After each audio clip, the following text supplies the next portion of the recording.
First of all, thank you all for joining us, and for any of the folks that watch the recording at a later time, thanks for taking a look. I will make the presentation slides and recording available on the website at GENEDGE. We'll send you, there'll be a link here as well as where you can download some information that I'll present to you in a little bit. So first of all, let me just briefly explain who we are if you're not completely familiar. GENEDGE is an economic development agency that's part of state government for the Commonwealth of Virginia. So we're part of the state. We're also partially funded by the United States Department of Commerce, the National Institute of Standards and Technology, the Manufacturing Extension Partnership. These partner organizations are all over the country. There's 51 of them around the United States. We've been doing business in Virginia for over 20 years. Our focus is on helping smaller businesses in the industrial and research sectors to grow the businesses, add more people, and increase, the revenue growth for companies around the country. We're based, our base is in Martinsville. We have offices in Richmond, Wytheville through the Manufacturing Technology Center, and through Old Dominion University. Just basically, we do a range of activities. I'm not going to get into this, but cybersecurity cuts across all of these different issues, from the front end of deciding what kinds of new offerings you're going to take to market and what kind of markets your company should be going into, all the way to the back end of the business, meaning in your manufacturing plant, in your service center, in your operations, to be able to make your organization more effective. So in terms of cybersecurity, let me just start by saying, consider that you are already compromised in a technology environment, whether it's at a personal level and you've had your personal information taken, or whether it's at a professional level where an outside entity has done something to your organization's computer systems, industrial control systems, smartphones, or anything like that. So you have to go at this with the understanding that you are vulnerable and that something has probably already happened to your organization. So what I want to talk to you about specifically today are some sources of assistance that are available to you. One of the things that we've noticed in getting involved in this whole topic is that a key problem is there's too much information, and there's too many websites, and there's too many reports, and it's really hard for folks to figure out where they should be going to get some specific help. And so what I'm going to do today is lay out some locations that will provide you with assistance and information, and try to cull that information overload down a little bit. So to get started with increasing your cybersecurity posture, which is what this is all about, consider that you'll never be totally cyber secure. You'll always have some sort of vulnerability. You'll never be able to build an iron dome or an electronic moat. There will always be a way in. So given that that's the circumstance, what's the important first step to this whole thing is really identifying the assets that your organization needs to protect. That's not just your corporate IT assets, although that's a big chunk of it. You know, where your laptops are, where your printers are, where your routers are, and all that kind of thing. Every single element that you have hardware and software in the business. Also things like your intellectual property. Where are those documents and those procedures and those that information stored? Because for smaller businesses, what a lot of the bad guys are after is intellectual property, because they're trying to rip off your ideas and duplicate them in areas that don't have the intellectual property protection. That's one of the biggest threats to small businesses in the country is loss of those intellectual property. Electronic assets, as I've already talked about. What about assets like your relationships between your customers and your supply chain vendors? How are you protecting those relationships? One of the things that I put together, and it's out on the website, and there's the link for it as well, is you can download a self-assessment that will give you some buckets to look into to start to determine where you are really exposed to the bad guys coming in. And that's something that you could do. There's some technical components to it that you'll have to have the IT folks involved with, and then there's some business components as well. Once you have that map of your assets that need to be protected, I'm recommending that you go to an external company and get a vulnerability assessment performed. This is not, and I'll talk about how we're approaching this, but you're going to hear the term penetration testing or pen testing. Pen testing is different than a vulnerability assessment. The vulnerability assessment is going to look at your systems and they're going to look for holes and gaps where people can get in, where a penetration test is more specifically geared toward breaking in to specific things and then showing you that your protections are not as strong as you think they are. So there's a difference. Now, I'm going through this presentation alphabetically, so it's not in a priority order in terms of what you should do first, second, third. So everything in here is alphabetical. So I'm going to start with cyber insurance. There are probably around 10 to 15 insurance companies in the country that are underwriting policies for cyber security. Cyber insurance, there's a lot of information here at this site, IRMI, both statistics in terms of who's getting attacked and what people are doing about it and how they're using cybersecurity to modify the risk and mitigate the risk that they're exposed to. And keep in mind that with insurance here, it's not just insuring the recovery of your computer system and your data, but it's recovering your business relationships. It's recovering from lawsuits that happen when information is stolen. It's recovery from a wide variety of different things. So this is a really good source for looking at the high-level risk management issues surrounding cybersecurity. The next site I suggest you take a look at is through a publication called Information Week. Information Week has been around for ages, publication about information systems. But they have created a new reading area called darkreading.com, which is basically focused on cybersecurity. There's a lot of good insights there. You'll get tips and tricks in terms of how to secure individual components of your systems and things like that.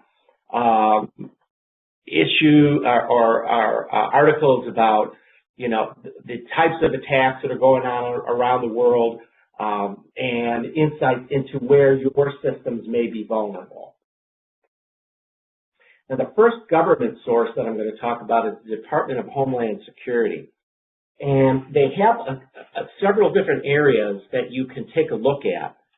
And one of the things about DHS is if your system is attacked and you contact DHS, they will actually assign people to help you either recover from the attack or determine the cause of the attack, because DHS is very deeply involved in cybersecurity protections, and they're both gathering incident information as well as letting people know more about the types of incidents that are going on around the country. So there's a few quick links for you to check into there as well.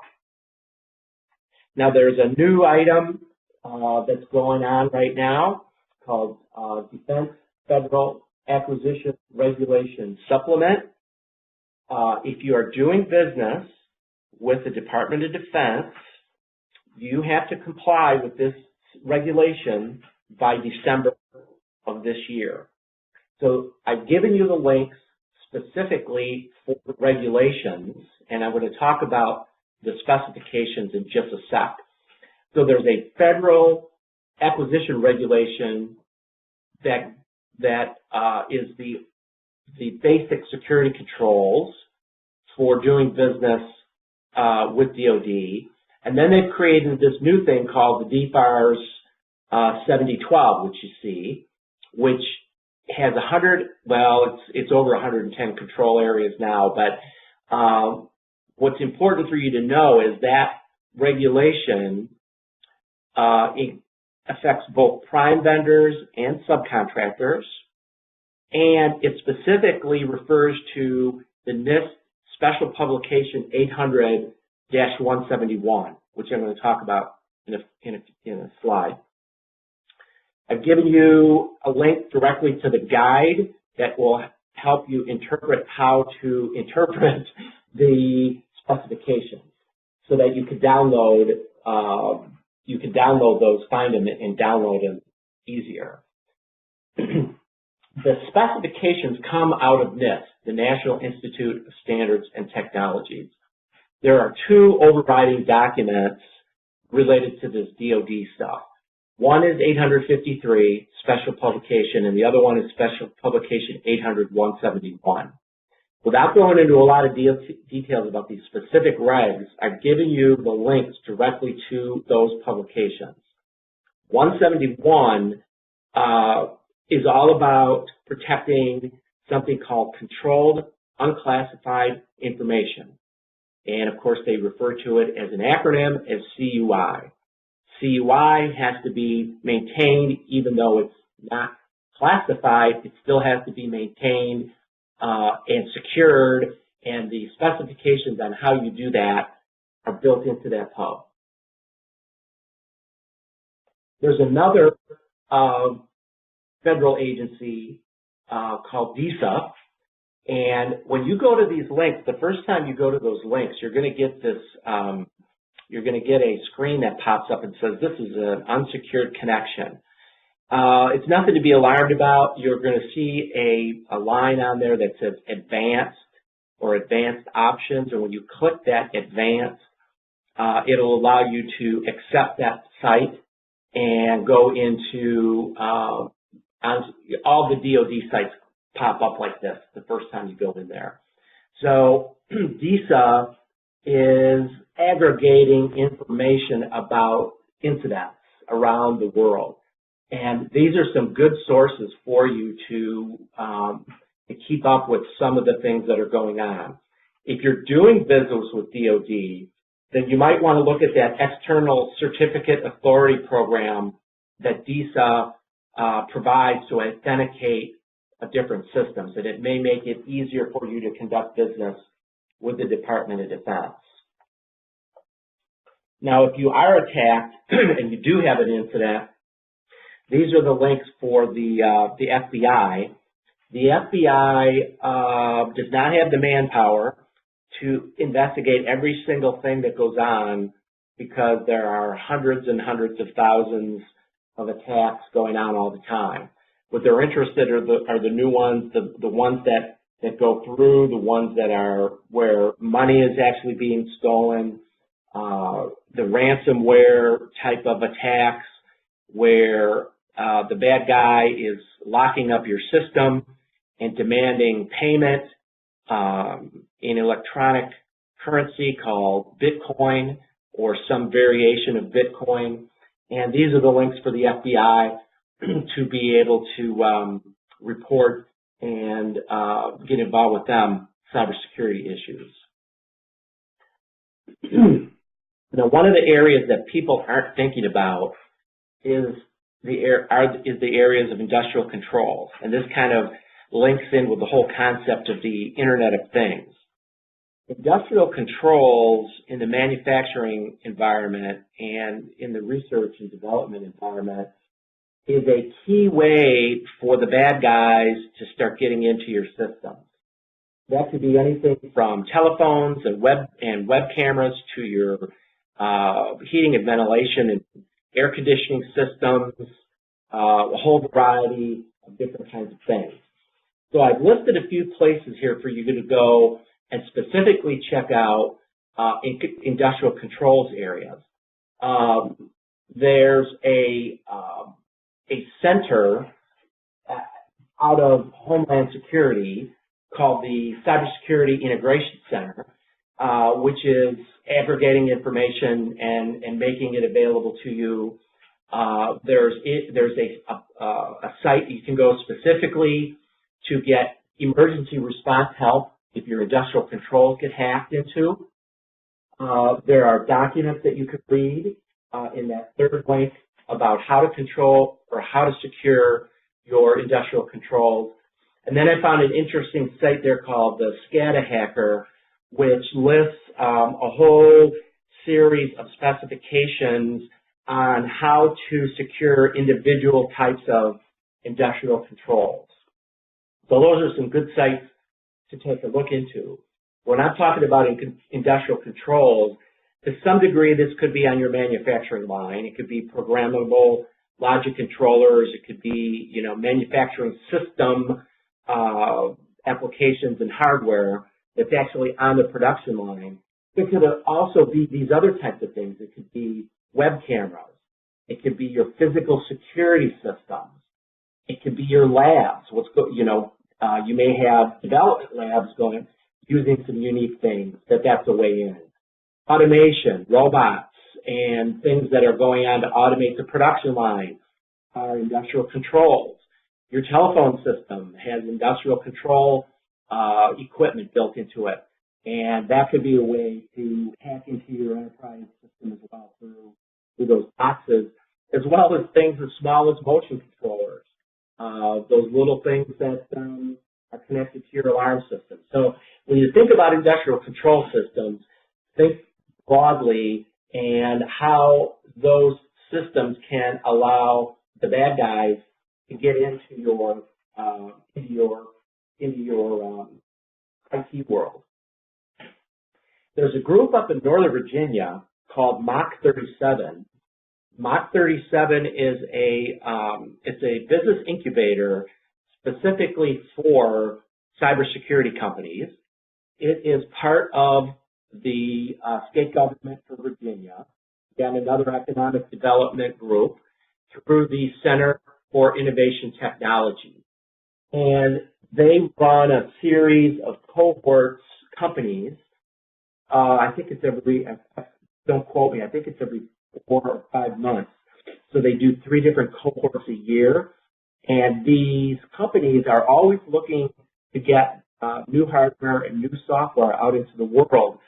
So they're willing to provide those things at low cost, sometimes even no cost, if you're willing to allow them to come onto your systems and investigate new approaches and new techniques.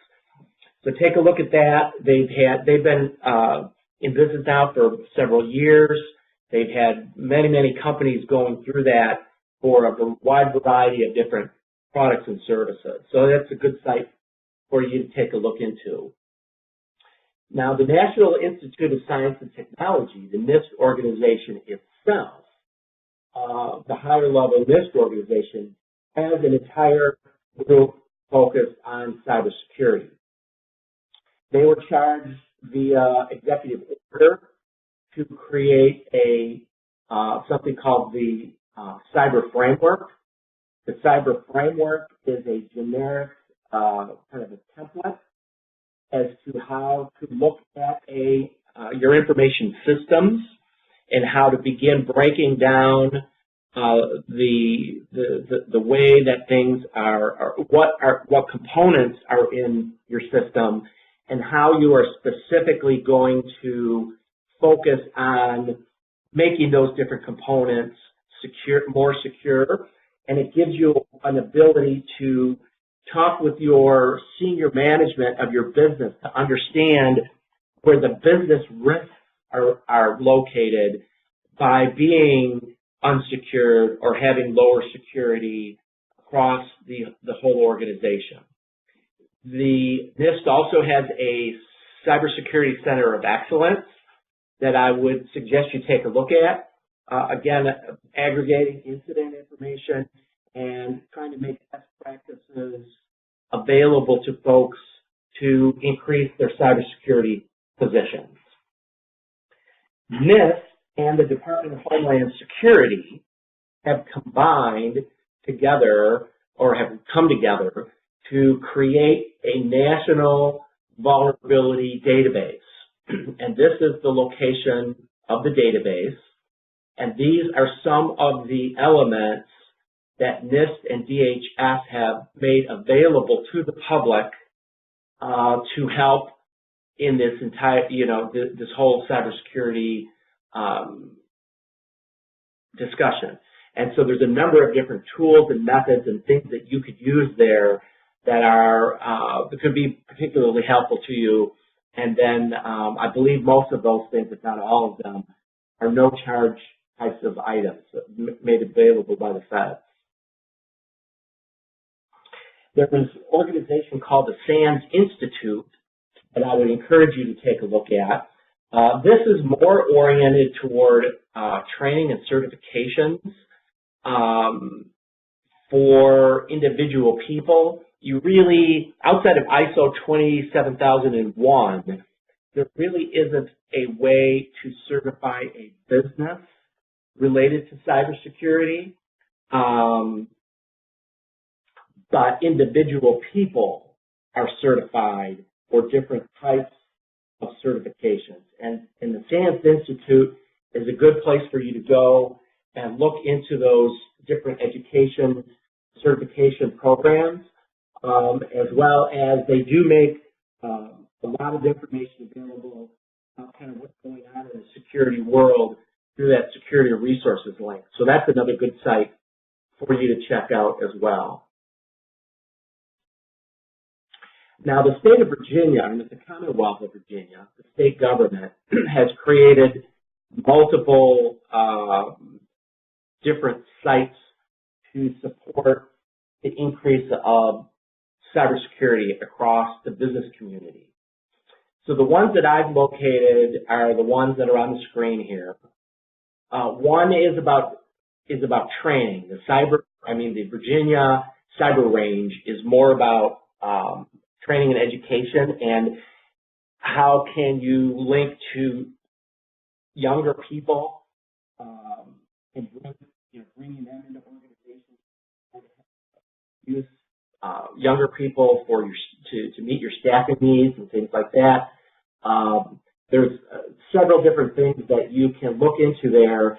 That it's all about helping you to find methods to make the systems more secure.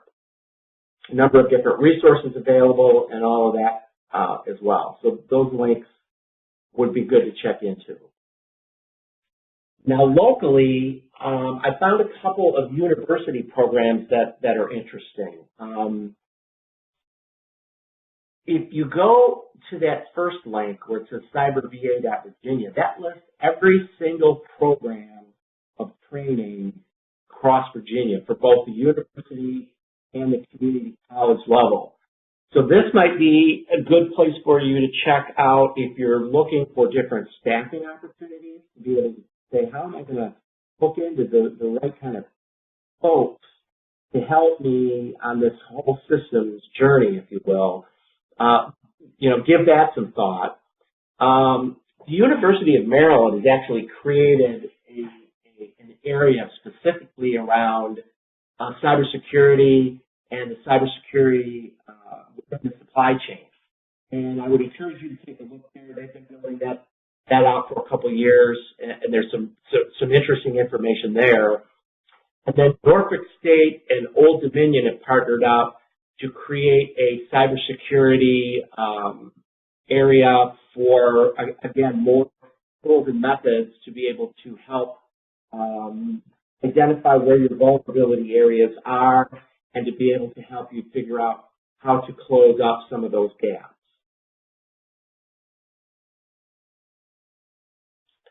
Now, in terms of commercial sites, I mean, if you go and Google this stuff, you'll get, you know, 100 million different sites. But what I wanted to do is give you, from an industry focus area, or sites that have a good, solid reputation, providing good information at no charge. You know, some of it is at no charge, certainly because, you know, they're trying to get to do business with folks, but there's a lot of good free information there at these organizations to help you, you know, at the base level, to be able to, you know, begin to get your systems more secure. There's a number of different, you know, reports and things in there. What's important about the reports to think about is, again, focusing on risk management, helping you understand where your business exposure is and where all you may incur loss when and if your system is attacked and information is stolen. Now, a lot of times, the bad guys are putting things on systems not to make your system crash, and in fact not to even let you know that they've been there. They will go in there to snoop around. They will go in there to capture passwords, to get information about people and things like that.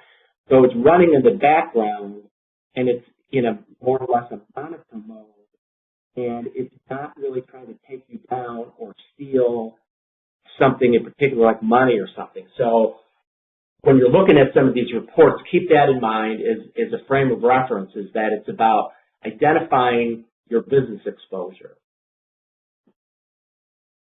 I wanted to talk about, because a lot of our, in fact, almost all of our business is with small business in Virginia specifically. There's a couple of things smaller businesses need to start to take a look at. They're trying to run their own IT shop, usually with one person, a relatively small budget, and a lot of activity and a lot of work to do for that one person. And as a result, software's not getting patched properly, systems are not getting upgraded, hardware is not being upgraded to your, you know, all of the different applications that your company's using is not being upgraded. So there's a couple different things to start to consider.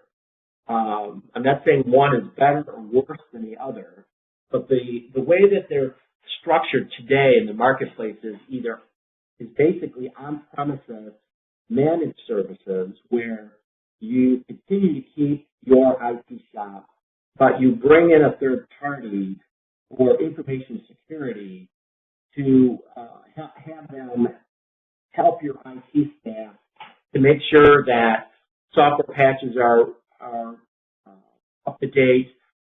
When you have a lot of older PCs, older printers, and older software, that may be so overwhelming for one person to do that you can find an affordable managed services organization to be able to outsource that to, up to including helping you write your information security plan.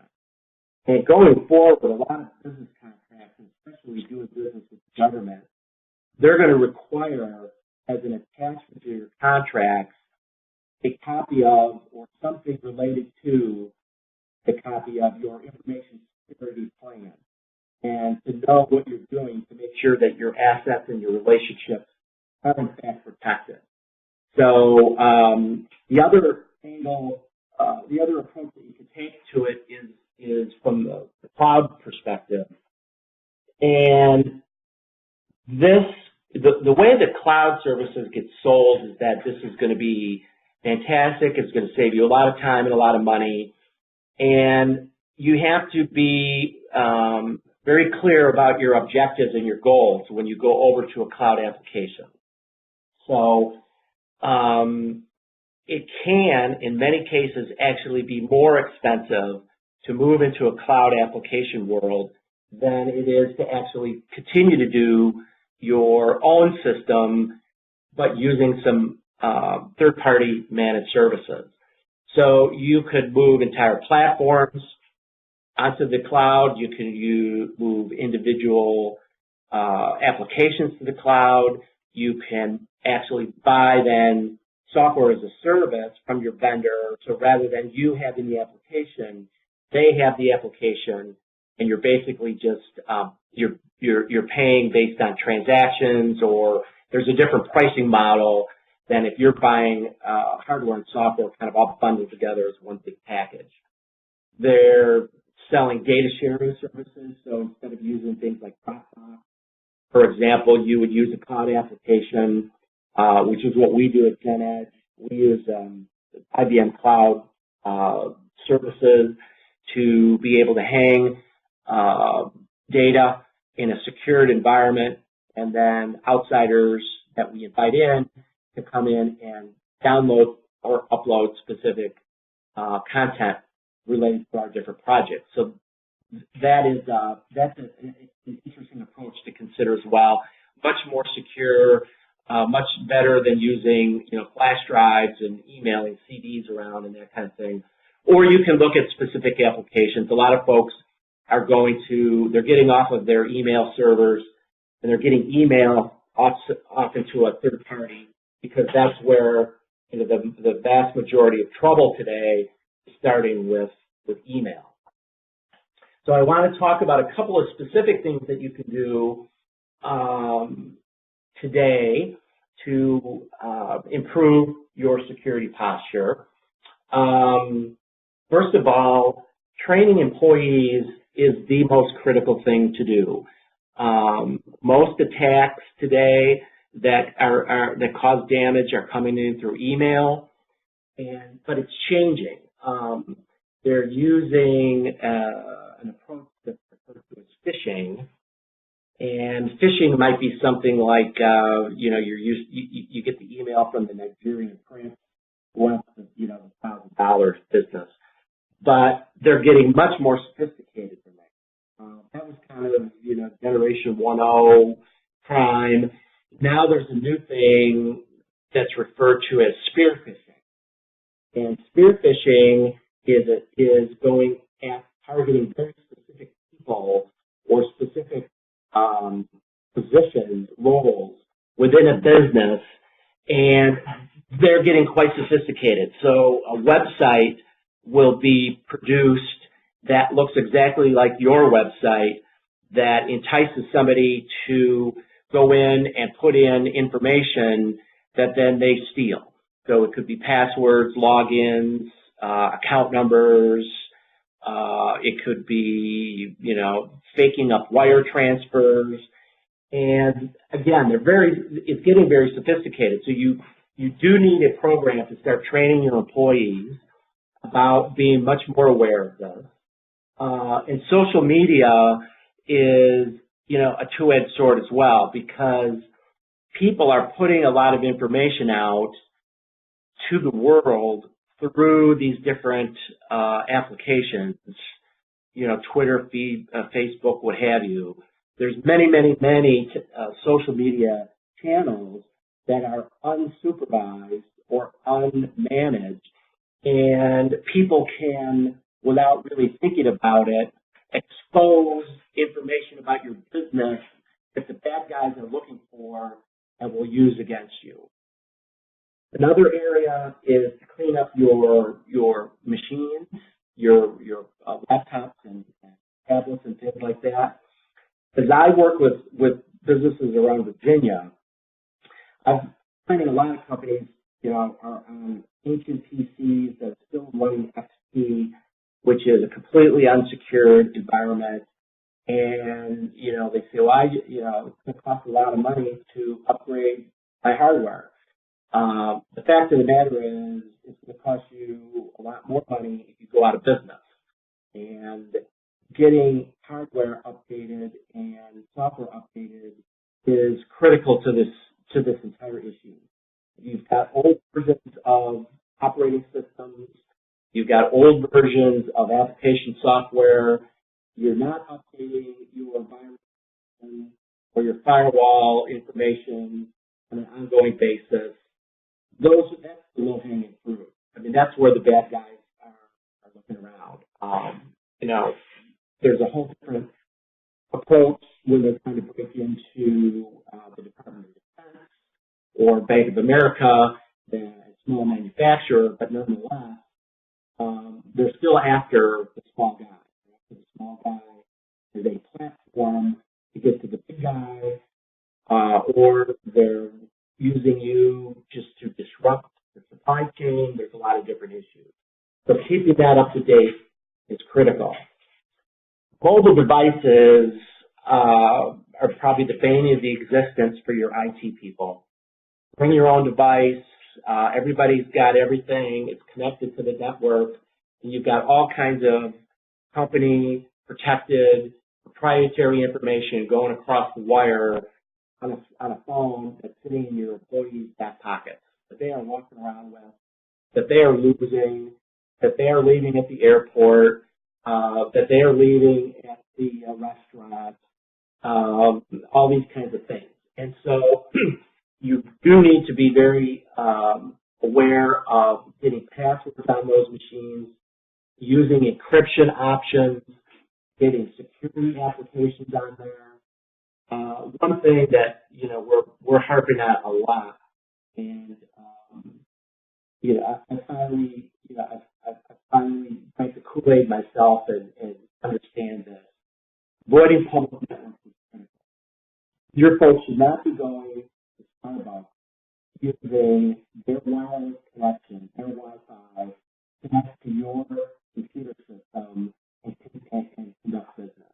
You can buy data packages now on your smartphones that allow unlimited data at very affordable prices.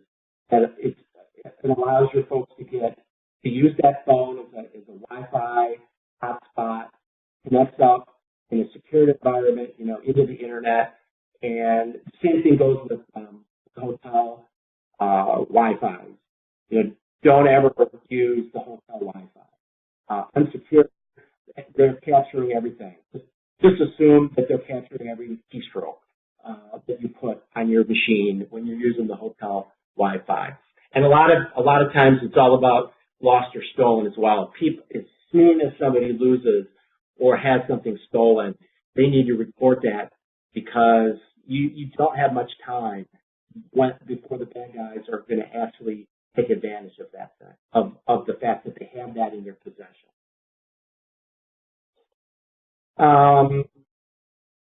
Let's see. Getting a note that there may be a fade in, fade out. I'm trying to stay close to the speaker here. So if we're having any audio issues, type a note in that chat box to let us know, and we'll see kind of what's behind that. Other things to do, backing up. These are common sense things, but unless we repeat this over and over and over, I'm guilty of this myself. I keep getting the message on my own iPhone that I need to back it up. I haven't backed the iPhone up. I need to do it. I should set it up automatically. I don't have an excuse. I'm as guilty as the next guy. Backing up offsite in the cloud is absolutely critical. And if you're not doing that in your IT world, you need to get your backups off the premises on a regular basis, because if that building floods or catches on fire, you don't have current backups, pretty much hosed. That's a technical term. but that's just the way it is. Same with your smartphones, laptops, and all that kind of thing. Really need to keep those set up. We can't beat up about passwords enough and user accounts. A lot of times IT people are setting up user accounts with way too many privileges. They really need to be dialing back on that, because if a user account on an application or on your system is set too high, the bad guy gets access to that account information, and now they have the ability to do all kinds of things to your system that if you would have done some simple system management up front, you could have made it much harder for them to get in and do bad things. Same thing with your Wi-Fi, with your Wi-Fi around the building. You know, getting increasing your encryption settings on the routers. You know, changing the names of the broadcast name so that it's not as easy to understand. Password protecting these things. If you don't have passwords on your routers, shame on you. But sometimes, you know, we get things happen, and you think you've done it, or something's changed, something upgraded, and wiped things out. So that's, again, simple thing to try to do right away.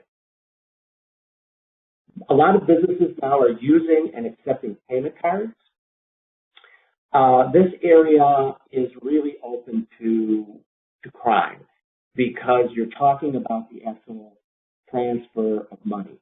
And so there are tools that you can get to put on your payment card systems, or actually with the payment card through the authorizing financial institution. There are anti-fraud services that you can purchase to put on those cards, and you can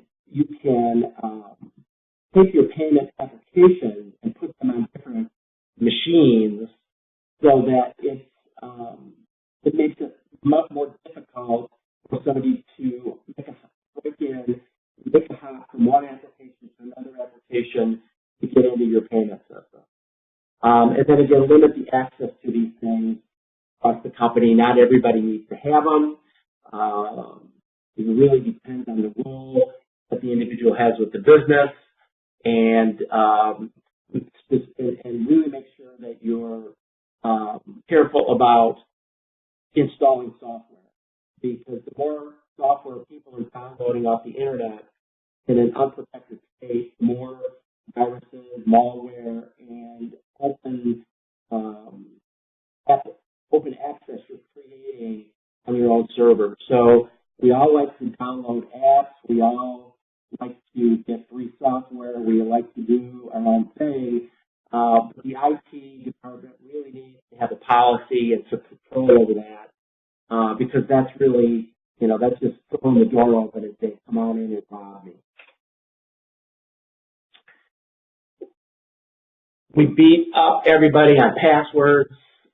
We hate passwords. Everybody hates changing passwords. We hate it when they're long. They have crazy characters. We make them so complicated that we can't even use them, and we're supposed to. So, but the fact of the matter is, it's the key thing that you can do here to keep front door locked, and using applications that keep the passwords are an option for you, where you know, those applications are secured, and you're putting all of your passwords into a protected area. Multi-factor authentication is continuing to grow. You know, that would be both a password and a thumbprint, password and a card. There's all kinds of new security applications coming out. It's basically saying it's more than just using a password. You've got to be able to have multiple punches. So that's where you're seeing the what do they call that? Where you get the pictures, and you've got to select, you know, which storefront, which pictures have the signs in them, and all that kind of stuff. I'm drawing a blank right now, but that's an example of multi-factor authentication. you could tell if somebody's trying to break in or using automated software. So again, I've duplicated this link for you. Feel free to go down there. This is a no-charge download for you to go down, take a look, and start to ask yourself those questions in that self-assessment to see how vulnerable your systems really are. Now, what GENEDGE has been doing in the last few months is we've been getting to know some companies, some smaller companies that have high levels of expertise that are located within the state of Virginia. And so while I'm not, as a state entity, recommending anybody or referring anybody to you, what we're doing at GENEDGE is to combine two things, where GENEDGE can help you get your assets identified and get some organization and structure to understand your current environment. And then when you need to go out and get a third party to do a vulnerability assessment and start to look at the technical gaps, these are the types of companies that we will introduce you to who have some solid skills. They have knowledge about the DFARS. They've built practices around cybersecurity and have, some deep knowledge in this area, and they're homegrown organizations. So I wanted to let you know about that.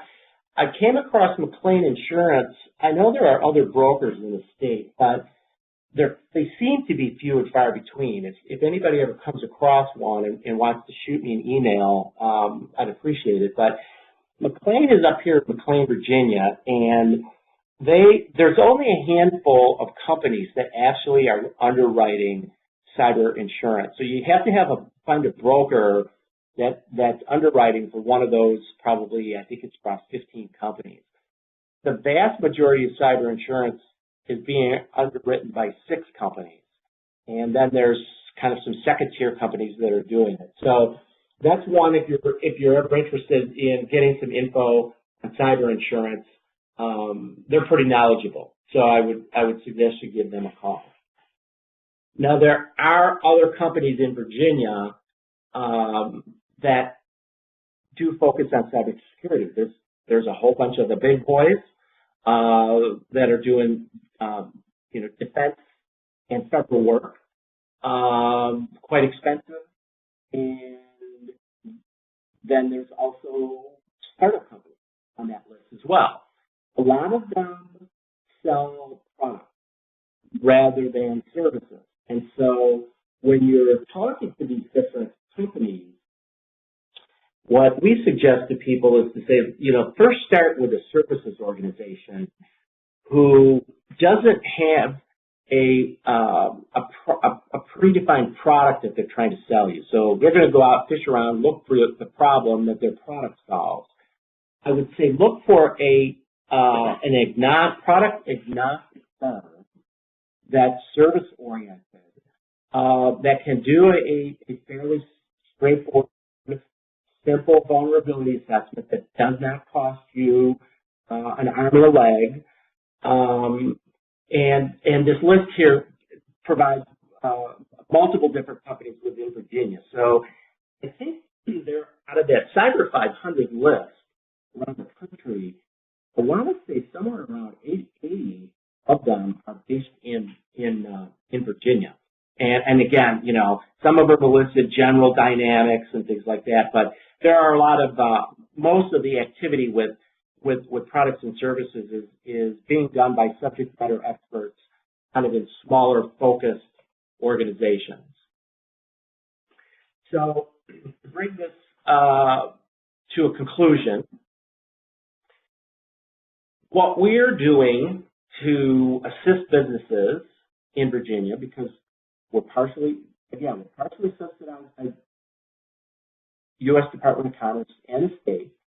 So what we're doing is the fees that we charge are going to be lower in the marketplace because of this government relationship. So what we're trying to do is bring this whole subject to smaller businesses and get you much more aware and involved.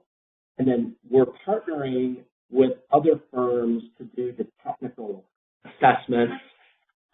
Together with those technical assessments, then we can provide your organization with a gap analysis that says, here are the things where you are vulnerable, but then prioritize those gaps because you can't fix everything. There's going to be a huge list of things. Everything's going to have a price tag on it. But what we're looking to do is help you protect the crown jewels, your intellectual property, your key data, key applications, and make sure that you are doing as much as you can within recognizing that you have a limited budget. But on the other hand, we're also trying to educate folks that you're going to have to increase that budget no matter what, no matter who you use. The point is that you're increasing more and more risk now, facing more and more risk in the cybersecurity domain. And it's one of those things that if you continue to ignore it, it's not just going to go away, it's only going to get worse. And the research data does show that upwards of 60% of businesses, small businesses that do get attacked and breached, fail to recover. They completely go out of business. The recovery costs and legal fees, lawsuits, yada, yada, goes up so high that they can't recover from that. And then finally, help you build an implementation plan to, meet the specifications that are required for your particular industry, your particular business. Prioritize those things so that you get the biggest bang for your buck and end up with an information security plan at the end of the whole thing that is defensible both by your IT folks as well as your senior management, because the senior management team has the fiduciary responsibility to make sure that your business is protecting itself and the assets and the finances of the organization. So that brings our webinar to a close. If you have any questions, I would be glad to take them because we have this whole system is muted out. I'm going to see if I can unmute it. One second. All right. So I've unmuted all of the listeners. So if you have a question, shout it out or type it into the chat box here and it can kind of address it.